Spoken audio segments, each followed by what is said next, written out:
The following podcast is intended only for listeners who are intent on growing the business. Welcome to Innovate Marketing, where we are bringing you interviews with those that are making waves in the world of marketing, branding, and business growth. We are brought to you by mypodcastmedia. If you're wondering how podcasting can help you unleash your marketing strategy, visit mypodcastmedia.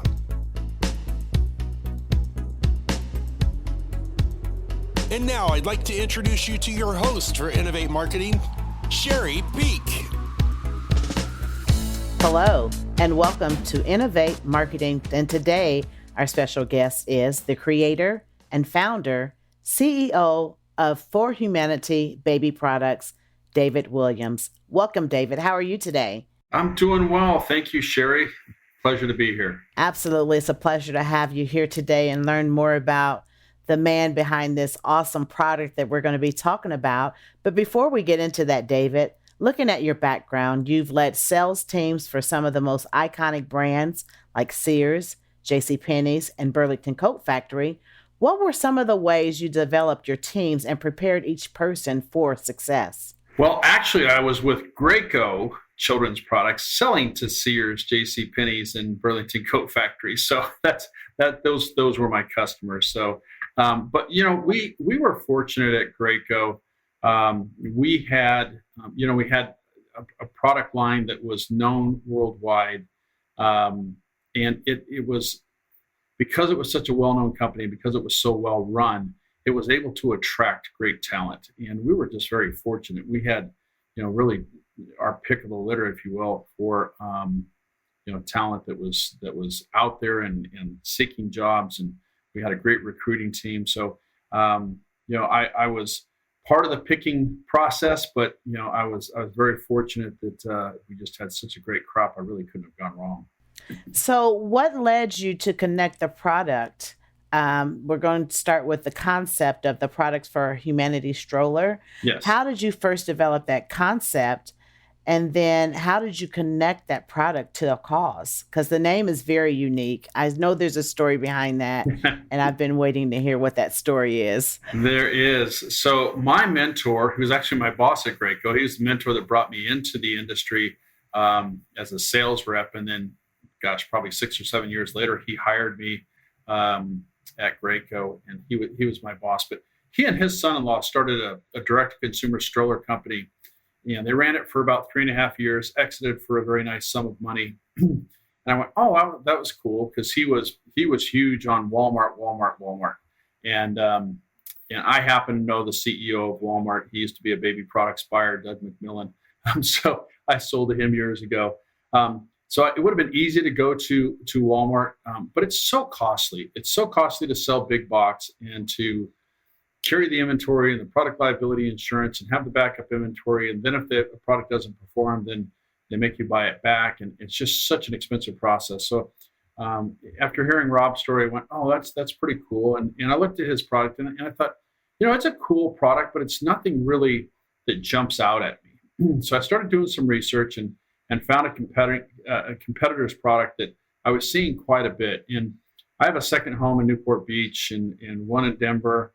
The office is in Nashville, but everywhere I was walking, I kept seeing the same brand.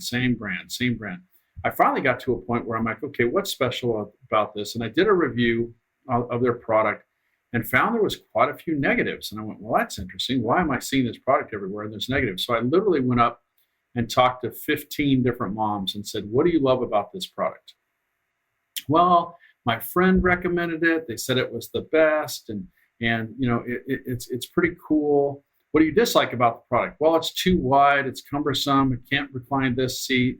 Have to put these attachments on there, blah, blah. So I was getting the same negatives that I was seeing on the reviews over and over and over again. And they had several product recalls. And I went, what is the deal with this? And it really came down to, it was a very, very expensive stroller, and it was a status brand. And I went, okay, well, you can own a Range Rover, and I used to own one years ago, and they were awful cars. They're better now, but back when I owned it, it was a horrible car, but it was a status symbol. So I said, okay, well, we can design a better product. And again, I've got 30 plus years experience in the industry.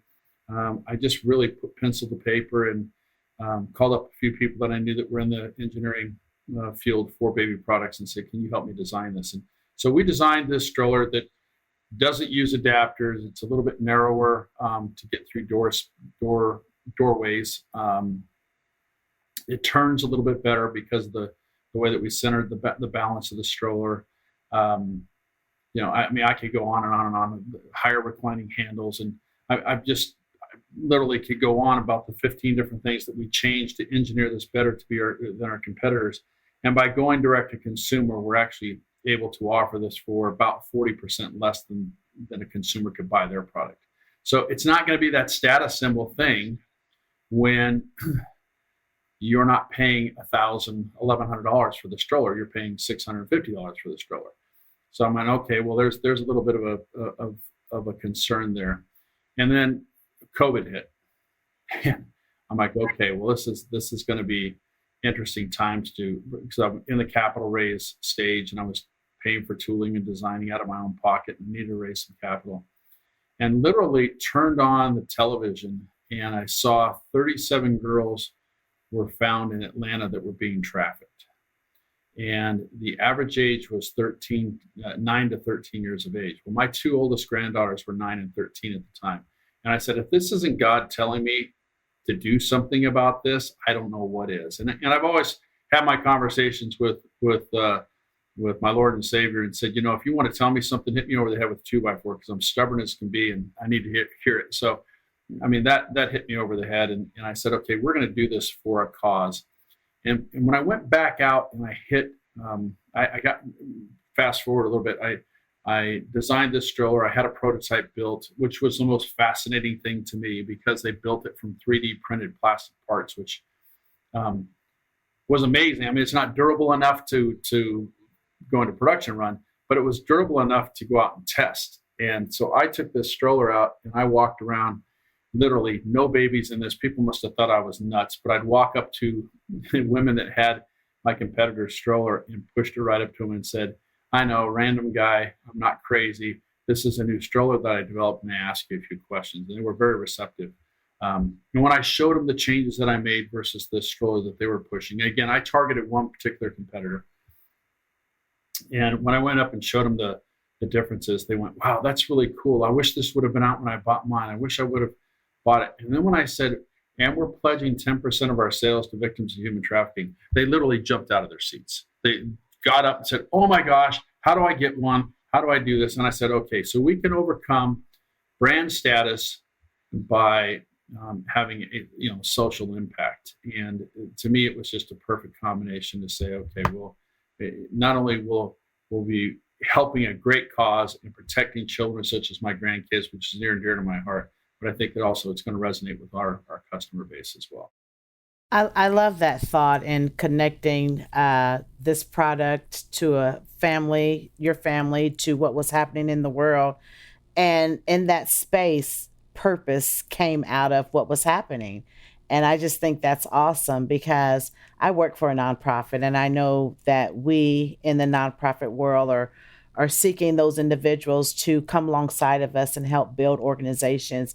And with that being such a growing concern in our nation today, I will say, I think it's awesome and, give you very much credit for that thought and helping keeping our world a safer place. So hence to the name Products for Humanity Stroller. And so the cause that you shared today, I've seen the strollers. I haven't tested one out myself, but they look very modern, very sleek, very user-friendly, I'll say. I don't have a baby either, but you have marked the stroller. It's marketed as the hero that grows with your family. So first, Can you tell me about the choice of the word hero and why that is important to the overall brand? Well, again, going back to the social impact, right, and the cause is this stroller is our marquee product. It's the one that we're launching that we will build our brand around and from. And we're broadening into a full range of baby products. It's not just this stroller. We have a second stroller called the Sidekick that we're in the middle of developing as well. I've got several indoor products that are baby products that will be also very innovative. But hero to me resonated to the fact that we're trying to save children. We're going to be saving children. We want this stroller to be the hero from the financial impact that it will give to those that are in anti-human trafficking, to those that are in the recovery of human trafficking. There's multiple organizations that we've talked to, that we're working with, that take these kids off the streets or get kids that are probably people don't realize this, but the number one cause of human trafficking is kids that age out of foster care and have no place to go, and they end up on the streets. When they end up on the streets, then they end up getting taken and used in human trafficking. So if we can create more beds and more space and help fund that and grow that cause and get people off the streets that could be potential victims, that's really where we're wanting to invest our money. So again, I think the hero was appropriate in the fact that it's what's going to launch this company and launch our philanthropic efforts and have our social impact. Let's talk about the adaptability of the stroller to grow with the family, because families are still growing today. Yes. And so you've created a project that can grow right along with them. Yes. So it starts out as a stroller that has a bassinet, if you so choose to use a bassinet with it. And then you can put a single seat facing forward or facing backwards, and it fully reclines and lays virtually flat as well. And then without adapters, so this is where we're unique, without adapters, and I wish I had one here to show you, I would demonstrate it for you, but you release these levers and the top seat slides up the handle and locks in place, creating more space at the bottom. We have two adapters that rotate out and accept the second seat. So it can, again, be in a bassinet.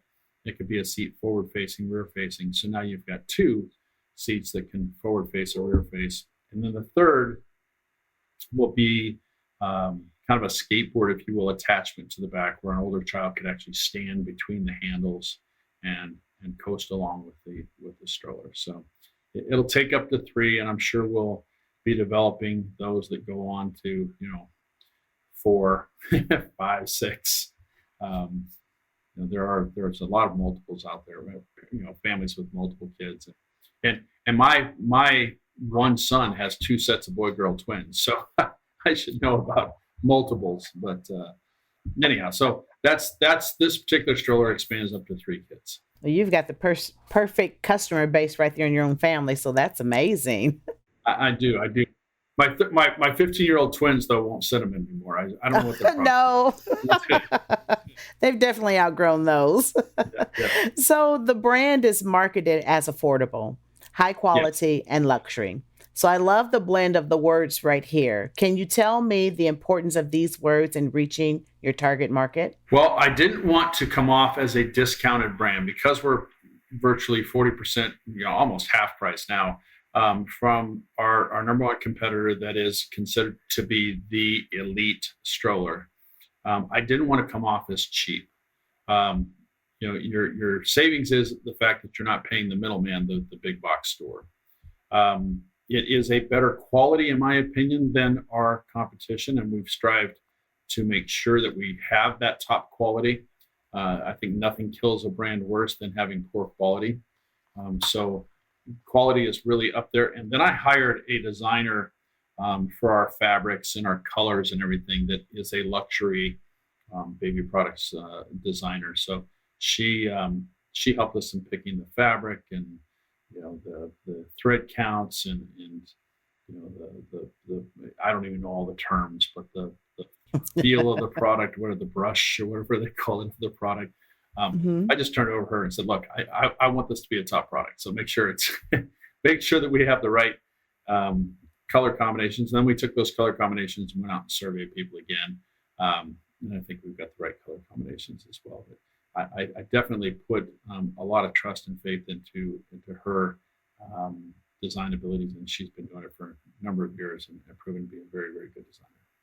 So I read some of your views and they're great, but I just want to give you a chance to share. What are your customers saying about this product product? I know you went out and did your market research prior to making it, seeing what they like, what they didn't like. How are the parents responding and the children that are riding around in these luxurious, affordable strollers? Well, it's a good question because we haven't actually launched the product. We are in our final capital raise to start our production, but we have taken prototypes out. Oh, good. And we've taken the prototypes out to mommy bloggers, influencers, and said, "Hey, would you review this stroller?" Okay. And again, one of the fascinating things for me, and it's something that we didn't have the luxury of doing this even 5 years ago. When you can manufacture from 3D printed, manufacture parts from 3D printing, it gave us a chance to check the geometry of the stroller, to check how it functioned as far as folding and standing and all of those things. And we made probably 5 or 6 adjustments to it from those prototypes, from the first prototypes, and before we went to molded plastic parts, which is the next step. So we create a mold, and it creates a plastic part that comes out, and we manufacture from there. But by having these 3D printed parts, gave us the opportunity to improve before we ever got into production. So we went around and we talked to mommy bloggers, and they're the ones that wrote the reviews, and they're the ones that demonstrated it. And if you go onto our social media, you'll see them in the pictures. And we took their feedback and said, "What do you think? What should we change? What?" And they were all using our competitor strollers as well. I didn't know it at the time that we researched them or that we reached out to them, but they were very, very happy and very favorable of the product. And like I said, we found a few things that we didn't like, and so we made those improvements before we started the production. But tooling is complete. We've done a couple of short-run productions. We're going through our final testing. Like I said, we're in our final capital raise right now to finance our inventory and get our marketing efforts launched, and hopefully be out here by the first of the year. Oh, that's great. And so we should be expecting that soon. It sounds like a wonderful product. What about future life of the product, or how do you see the company growing or expanding with our changing generations and interest in families as far as growing them? What do you see your product going, or how do you fit into the space in the future? Well, I definitely have multiple other products that are in design, under development, if you will, for strollers. We have 2 new strollers that will be coming out shortly after the Hero. One is the Sidekick, and another will be a jogging stroller that's an interpretation, if you will, of the Hero stroller. So all the seats will attach, and it'll all be interconnectable. We have a couple of, and I can't say too much because I don't want to let the cat out of the bag, but we have a couple of indoor products that are very unique, high chair swings, this type of thing. But as you mentioned early on, we are For Humanity Baby Products, but our umbrella company, if you will, is Products for Humanity. And down the road, I truly see Products for Humanity being an array of consumer products, not just baby products. We will have probably and I'm going to throw some stuff out here. Nothing's in concrete, but I'd like to do something that is an active sportswear line along the lines of a Lululemon. I would like, because it's the same demographic, right? We have the same customer base, and on through consumer products. I played college baseball. My son played college and professional baseball. I've got an affinity for the game. I could see us doing a baseball glove company, but all of these companies will have a social impact. They'll be tied back to a cause, whether it be St. Jude's Children's Hospital or juvenile diabetes or whatever it may be. They will all be tied back to some kind of children's social cause. And so that's where the umbrella company of Products for Humanity, it'll be not just For Humanity Baby Products, but it'll be For Humanity, baseball gloves, For Humanity, sportswear, whatever it may be, activewear. I truly see us expanding, and it's not a difficult thing for us to do. We just have to hire an expert in each one of those divisions, and let them run with it. So that's the long-term vision of the company. And hopefully one of my kids takes it over, or my grandkids do, because I don't want to do this for the rest of my life. I'd like to get it started, and I'd like for it to be a legacy, and for one of them to take it over. Well, you have definitely laid the foundation for that to happen. And I want to ask you a question before our time is up here. I noticed that on your website and on your social media page, you give a lot of credit to your faith, your belief system for the work that you do and tying it to the bigger cause of humanity and the way that we can use our gifts and talents to help build a better world, if you will. I just want to give you a moment to speak to that because I find such value in that. And I want you just to kind of just share a little bit about that, if you will, with us and how that has really transformed your life, your heart, and your mission into what we're seeing today with the company. Well, again, I am a born again Christian. I got into my faith at a very, very early age. My mother put me in Christian school when I was in second grade, and I went through seventh grade in a Christian school, and then got rebellious and rebelled against the school, against God, against everybody, and went out and just wanted to have a good old time in my high school years and my college years, and got married to my high school sweetheart, had a couple of kids. I have 4 boys now, but when we decided that we wanted to get pregnant, I said, you know what, we can't continue to live this lifestyle. We have to change. And we embedded ourselves into church. We found a good church. My wife at the time, we are now divorced, but my wife at the time came to know Jesus. And I just have always had that in my soul, in my heart. And, again, I fluctuated in my faith, but as I got older and started to see, at some point in time, when you're young, you're immortal, right? You start to get older, you get into your 40s and 50s, you go, you know what, I'm not immortal. I am going to pass away. And I want to leave a legacy, but I also want to know that I've got a life after. And so I really dedicated myself back to my faith and to God. And I just feel that we just need more God and more things in this world. And I just feel that if we could have the heart of God, share the heart of God, be an example of God's love, that the world would be a better place. And so that's kind of where this came from, this whole Products for Humanity. I really felt that the Spirit was leading me to do this. I feel like I want to give back because that's what God would want to do and or want me to do. And so that's really where it comes from. This is just, and believe it or not, people are shocked when I tell them this, but when I was at Graco was run by Christians. It was a Christian, you can't say a Christian organization, but it was an organization run by Christians. We were like Chick-fil-A and Hobby Lobby, and we'd go to trade shows and we'd be closed on Sundays, and there was biblical references in our mission statement. We eventually got bought out by Newell Rubbermaid Corporation, and they ventured away from that, if you will. But it was a solid foundation there as well, and it was one of the things that just created such a great work environment. So I'd kind of like to create that same culture within the company that I have. It's just, we're all here together. We all need to love each other. We all need to respect each other, and this is what God would do if He were on earth. I love that. I loved everything that you shared about that.